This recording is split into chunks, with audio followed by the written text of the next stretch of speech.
قرض ایک صحابی پہ بڑا چڑھ گیا تو حضرت عبداللہ ابن مسعود سے کہنے لگے قرضہ بڑا چڑھ گیا. فرمانے لگے تمہیں وہ دعا نہ سکھاؤں جو ہمیں نبی پاک نے سکھائی ہے. فرمایا اگر تمہارے اوپر پہاڑ کے برابر بھی قرضہ ہوگا تو اللہ تمہارے قرضے کا بندوبست فرما دے گا. پر مسئلہ یہ ہے دعائیں یاد کرنی پڑتی ہیں اور پڑھنی پڑتی ہیں. یاد کرنی پڑتی ہیں اور ہم ہیں تعویذ پہ لگے ہوئے کہ کچھ لکھ کے دے دیں تاکہ باندھ لوں. دعا سکھائی نبی پاک نے کیا فرمایا اللہم اکفنی بحلالک عن حرامک واغننی بفضلک عمن سواک. فرمایا یہ دعا مانگا کرو اے اللہ مجھے کفایت کرنے والا رزق عطا فرما اور مجھے حرام سے بچا اور مجھے اپنے فضل کے ساتھ دوسروں سے بے نیاز کر دے. یعنی اس کا سادہ ترجمہ یہ ہے کہ اللہ بندوں کا محتاج نہ کر مجھے اپنا محتاج. فرمایا یہ دعا پڑھو ادائے قرض کے لیے. ادائے قرض کے لیے یہ دعا پڑھو. اللہ تبارک و تعالی پہاڑ کے برابر بھی قرضہ ہوگا تو تمہیں اللہ اس سے نجات عطا کر دے گا. نبی پاک صلی اللہ تعالی علیہ وسلم نے ایک حدیث میں غصے کی دعا بھی بتائی ہے. ویسے میرے خیال میں لوگوں کو غصہ نہیں آتا. آج کل غصہ نہیں آتا, لوگوں میں تکبر آ گیا ہے. اپنے سے چھوٹے پہ غصہ آتا ہے, اپنے سے تگڑے پہ کیوں نہیں آتا؟ جس آدمی نے گلی پہ خیرات مانگنے والے پہ غصہ کیا وہ ایس ایچ او صاحب پہ کیوں نہیں کرتا؟ غصہ تو غصہ ہے نا, سب پہ ہونا چاہیے, لیکن بڑا سمجھدار غصہ ہے. غریب آدمی کو دیکھ کے غصہ آتا ہے, امیر آتا ہے تو غصہ نکل جاتا ہے. تو میں تو کہتا ہوں لوگوں کو غصہ, اگر تجھے غصہ آتا ہے تو مار دیوار کے ساتھ ٹکر تیرے غصے کی سمجھ آئے. یہ کس قسم کا غصہ ہے جو غریب پہ ہی ہاتھ اٹھا رہا ہے؟ تو خدا را خیال فرما. غریبوں کے حق میں بڑا غصہ, مجبوروں کے حق میں بڑا غصہ, ماتحتوں پر. اور اگر چودھری صاحب آ جائیں تو پھر بہانہ بنا لیتے, کہتے غصہ تو مینوں بڑا آیا سی, پھر میں کہا میرے گھر آیا ہے, پھر بہانہ بنا لیا. ایسے نہیں کرو. نبی پاک صلی اللہ علیہ وسلم نے دعا سکھائی بخاری میں. فرمایا جب غصہ آئے تو پڑھا کرو اعوذ باللہ من الشیطان. آتی ہے نا دعا ماشاءاللہ, اعوذ باللہ من الشیطان. جب غصہ آئے تو یہ والی دعا پڑھ لیا کرو. نبی پاک علیہ الصلوۃ والسلام نے ارشاد فرمایا کہ جب تمہارے بھائی کو چھینک آئے نا تو چھینک آنے والے کو کہنا چاہیے الحمدللہ. چھینک آئے اس نے کیا کہنا ہے؟ یاد ہو جائے گا کیا کہنا ہے؟ الحمدللہ. اور جو سنے اس نے کہنا یرحمک اللہ. کیا کہنا ہے؟ یرحمک اللہ, اللہ تجھ پہ رحم کرے. یہ پڑھنا ہے اس نے. حضرت عبداللہ بن مبارک رحمۃ اللہ تعالی علیہ نا دریا کے کنارے کھڑے تھے,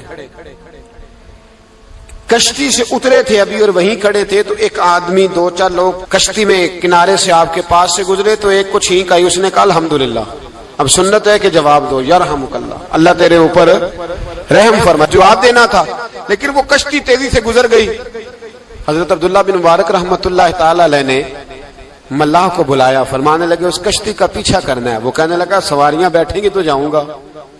اس زمانے میں جو پوری کشتی کا ایک سائڈ کا کرایہ تھا وہ 5 دینار تھا. فرمانے لگے تو نہ اس طرح کر, اسپیشل مجھے لے جا بٹھا کے.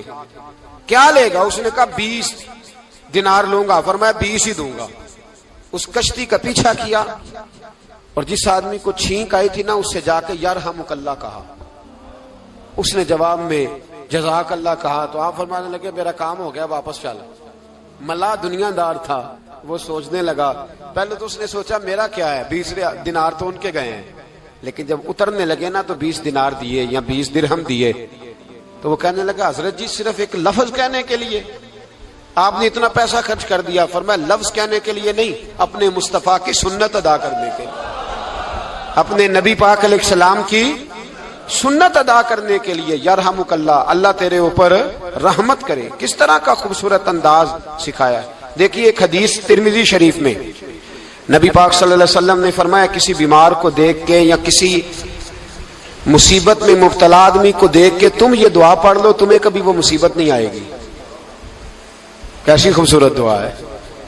کسی مصیبت زدہ کو, بیمار کو دیکھ کے پڑھو, تمہیں کبھی وہ مصیبت الحمدللہ الذی عافانی مما ابتلاک بہ وفضلنی علی کثیر ممن خلق تفضیلا. اللہ تعالیٰ کا شکر ہے جس نے مجھے اس مصیبت سے عافیت دی اور اس بیچارے کو یا تجھے اللہ نے مبتلا کیا اور اللہ نے مجھے اپنی بہت ساری مخلوق پہ فضیلت دی ہے، یعنی اللہ نے مجھے بڑا اچھا رکھا ہوا ہے یار، میں تو الحمدللہ بڑا اچھا ہوں، دیکھو بیچارہ۔ یعنی یہ دعا بھی ہے اور اپنے اوپر شکر ادا کرنے کا ایک۔ اعلیٰ حضرت فاضل بریلوی رحمت اللہ تعالیٰ علیہ کو نا گلے کے اندر چھوٹی چھوٹی 2 پھنسیاں نکل آئیں، تو اس زمانے میں طاعون کا مرض پھیلا ہوا تھا۔ ایک بڑے قابل حکیم کو لایا گیا، انہوں نے چیک کر کے کہا آپ کو تو طاعون ہو گیا ہے، فرمانے لگے چل دوڑ جا، مجھے طاعون نہیں۔ اس نے کہا جناب یہ گلے پہ بنا ہوا ہے اور سب کو پتا ہے آج کل پھیلا ہوا۔ فرمایا سب کو ہو سکتا ہے، مجھے نہیں ہو سکتا۔ کیوں؟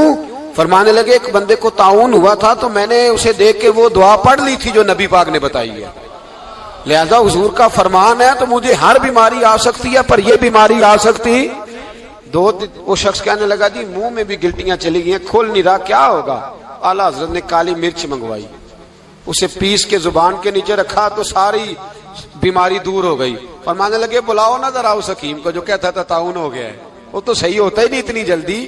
فرمایا ہر چیز بدل سکتی ہے پر میرے نبی کا فرمان نہیں بدل سکتا، میرے رسول پاک علیہ السلام کا فرمان نہیں بدل سکتا۔ تو عزیز دوستو، نبی پاک، اب بڑی خوبصورت بات آئی، ساری خوبصورت تھی، بڑی پیاری بات آئی۔ دنیا میں سب سے حسین چہرہ اللہ نے اپنے رسول کو عطا فرمایا ہے۔ نبی پاک کا چہرہ بھی حسین ہے، مکھ چند بدر شاہ شانی ہے، متھے چمک دی لاٹ نورانی ہے، کالی زلف تے اکھ مستانی ہے، مخمور اکھی ہے مد بھری۔ پیارا چہرہ ہے حضور کا، جتنا چہرہ پیارا تھا اتنے ہی حضور کے اخلاق بھی بڑے پیارے تھے۔ لیکن میرے نبی پاک علیہ السلام جب آئینہ دیکھتے، کیا دیکھتے؟ حضور جب آئینہ دیکھتے، ہمارے نوجوان بھی سارا دن آئینے کے آگے کھڑے رہتے، کبھی بال اس طرح کے بناتے ہیں کبھی اس طرح کے۔ تو میرا کئی دفعہ دل کرتا ہے کہ میں ان سے کہوں کہ تو آئینے کو کہہ رہا ہے جھوٹ بول، پر وہ کیسے بولے؟ تو کہہ رہا ہے آئینے کو کہ تو کہہ سب سے پیارا تو ہی لگ رہا ہے، پر وہ کیسے بولے؟ اس نے تو سچ بتانا ہے۔ ان کو آئینہ جو دکھایا تو برا مان گئے۔ تو میرے عزیز یاد رکھیے گا، نبی پاک صلی اللہ علیہ وسلم بھی آئینہ دیکھتے۔ آئینہ دیکھنا حضور کی سنت ہے، کوئی سنت سمجھ کے آئینہ دیکھے گا تو ایک دفعہ دیکھنے پر 100 شہیدوں کا ثواب ملے گا۔ لیکن نبی پاک صلی اللہ علیہ وسلم آئینہ دیکھتے کیا کہتے؟ اللہم انت حسنت خلقی فحسن خلوقی۔ یا اللہ، یہ دیکھیں حضور نے ہمیں سکھایا ہے، یا اللہ جس طرح تو نے میری صورت اچھی بنائی ہے میری سیرت بھی اچھی بنا دے۔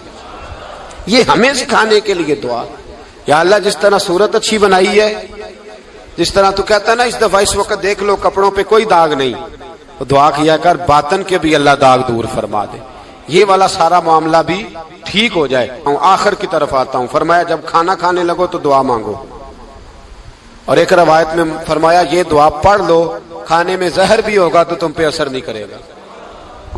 کھانے پہ ایسے میں بڑی تکلیف سے کہتا ہوں کہ آج بھی ہمیں کہنا پڑتا ہے کہ بہت سارے لوگ ایسے ہیں جو ابھی بھی کھانے سے پہلے بسم اللہ نہیں پڑھتے۔ یار بڑے افسوس کی بات نہیں؟ بڑے افسوس کی۔ حضور نے دعا سکھائی، میں یہ دعا پڑھو گے تو زہر بھی ہوگا تو اثر نہیں کرے گا۔ بسم اللہ الذی لا یضر مع اسمہ شیء فی الارض ولا فی السماء یا حی یا قیوم، جس کی برکت سے زمین و آسمان میں کوئی چیز بھی نقصان نہیں دیتی، اور اے اللہ اے ہمیشہ زندہ رہنے والے اور قائم رہنے والے۔ یہ نبی پاک علیہ السلام۔ اور ایک حدیث میں اور بھی دعا آئی ہے، بسم اللہ شریف تو خیر بخاری میں موجود ہے، مسلم میں موجود ہے، بسم اللہ وعلی برکت اللہ بھی ایک حدیث میں نبی پاک صلی اللہ علیہ وسلم نے ارشاد فرمایا۔ اور جب کھانا کھا چکے پھر کہا دعا مانگو، الحمدللہ الذی اطعمنا وسقانا وجعلنا من المسلمین۔ اللہ تعالیٰ کا شکر ہے جس نے ہمیں کھلایا بھی، پلایا بھی اور مسلمان بھی بنایا۔ حضرت مرزا مظہر جانا فرماتے ہیں کہ بارش ہوئی تھی تازی دلی میں تازی بارش ہوئی تھی، ایک بابا لکڑی کے جوتے پہنے کھڑا ہوں، اللہ اللہ اللہ، اسی کسے دے کچھ بھی نہیں لگ دے، نہ کوئی ساڈا دردی۔ بابا مست ہو کے جا رہا، اللہ اللہ کرتا جا رہا۔ ایک طوائف اپنے کوٹھے سے اتر کے تو سیڑھیوں پہ بیٹھی تھی، ساتھ اس کا یار بھی بیٹھا تھا۔ بابا اپنی مستی میں جا رہا، تو بابا جی کے پیروں سے کچھ مٹی اڑی تو اس عورت کے کپڑوں پہ پڑ گئی، پرواہ نہیں، بزرگ گزر رہے۔ وہ یار اس کا دوڑا ہوا آیا، اس نے آ کر تھپڑ مارا، کا خیال نہیں سارے اس کے کپڑے آلودہ کر دیے، تو کدھر تیرا دماغ نہیں ٹھیک؟ بابے نے نظر اٹھائی، کا بیٹے میں نے دیکھا نہیں،